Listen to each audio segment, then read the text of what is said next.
Guys, good morning, good morning. Pili tayo gumawa ng video para may pang-upload tayo kasi maya-maya ay mawawala na ng kuryente dito sa amin. Mahirap po mag-upload. Ayan guys, tapusin nyo hanggang dulo ang kwentong ito. Ang videong ito, mayroon na naman kayo mapupulot na aral. Guys, sa madadaanan nito, sa habang malakas pa kayo, kaya nyo pang gumala, kaya nyo pang mag-out of town, kung mayroon din naman kayong ipon kahit papaano, wag puro trabaho, bigyan ng time na ma-relax yung sarili natin, wag puro trabaho kasi dumadating din tayo sa time na yung katawan natin napapagod, nahihirapan, gusto rin ma-relax kahit konti. Hindi naman po sinabi natin na araw-araw tayo maggala, magpasyal, magpasarap. Bigyan natin ng konting time yung sarili natin na ma-relax. Kasi pag puro trabaho, mahirap po. Napapagod. At baka sumuko ang ating katawan. The time nung hindi ko pa naibubuntis si Bunso, nagplano kami ng tatay ni Bunso na kami ay mag-out of town. Sabi niya, birthday ko daw, December yun, nag-uusap kami. Sabi niya, mag-out of town naman tayo, puro naman tayo trabaho. Sabi ko, sige.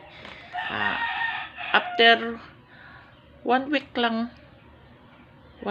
pa lang na nagplano kami, hindi dumating yung di namin inaasahan na na-stroke siya.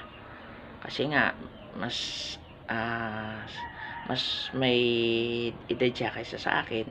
The time ako ay 40, parang 39.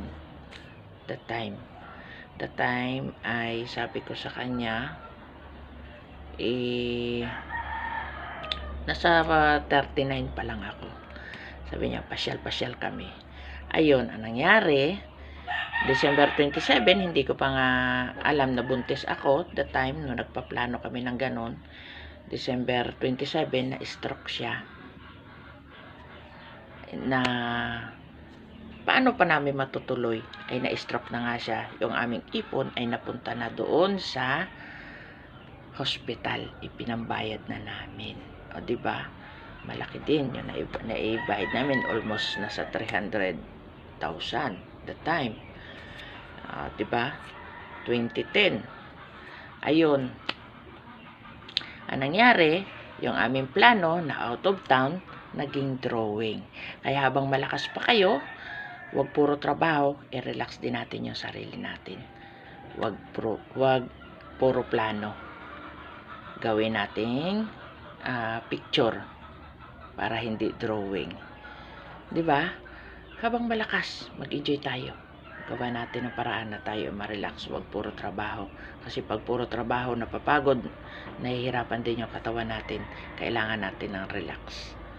Yun lang po. Thank you for watching. God bless. And pakishare ng video para mas marami yung hindi maging drawing yung kanilang plano. Love you! Mwah.